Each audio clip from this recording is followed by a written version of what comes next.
ഇന്നത്തെ ഈ വീഡിയോയിൽ പറയുന്നത് എൻ്റെ പേഴ്സണലായിട്ടുള്ള ഇൻകത്തിൻ്റെ കാര്യങ്ങളാണ്. എനിക്ക് എന്തൊക്കെ ഇൻകം സ്ട്രീംസ് ഉണ്ട്, അത് എന്തുമാത്രം അളവിലാണ് എന്നുള്ളതാണ് നിങ്ങൾ ഈ ഗ്രാഫിൽ കാണുന്നത്. എൻ്റെ ഏറ്റവും മെയിനായിട്ടുള്ള ഇൻകം, ഇപ്പോഴത്തെ മെയിനായിട്ടുള്ള ഇൻകം സാലറിയാണ്. അത് എൻ്റെ ടോട്ടൽ മന്ത്ലി ഇൻകത്തിൻ്റെ 57% എൻ്റെ സാലറിയിൽ നിന്നാണ് വരുന്നത്. രണ്ടാമത്തെ ഒരു ഇൻകം എന്ന് പറഞ്ഞിട്ടുണ്ടെങ്കിൽ റുപ്പി ബാങ്കിൽ നിന്ന് വരുമാനമാണ്. ഏകദേശം മന്ത്ലി ഇൻകത്തിൻ്റെ 30%, മൂന്നിലൊന്നോളമൊക്കെ എനിക്ക് റുപ്പി ബാങ്കിൽ നിന്ന് ഉള്ള പരസ്യ വരുമാനവും മറ്റുള്ള സ്പോൺസർഷിപ്പ് വരുമാനവും ഒക്കെ ആയിട്ട് കിട്ടുന്നുണ്ട്.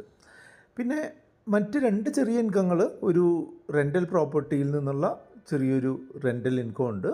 പിന്നെ ഡിവിഡൻറ്റും ഇൻട്രസ്റ്റും കിട്ടുന്ന മറ്റൊരു ഇൻകം, അത് 8% ഉണ്ട്. അപ്പോൾ ഇതിൽ നിന്ന് ഞാൻ നിങ്ങളോട് പറഞ്ഞുതരാൻ ഉദ്ദേശിക്കുന്നത്, നമുക്ക് എപ്പോഴും മൾട്ടിപ്പിൾ ഇൻകം, പല ഇൻകം സോഴ്സുകൾ ഉണ്ടാവണം. സാലറി മാത്രമായിട്ട് ഉണ്ടാവുന്നത് അത്ര നന്നാവില്ല. അതുകൊണ്ട് ചെറിയ ചെറിയ ഇൻകം സ്ട്രീംസ് നിങ്ങൾ എന്തുകൊണ്ടും എടുക്കാനായിട്ട് ഉദ്ദേശിക്കണം എന്നുള്ളത്.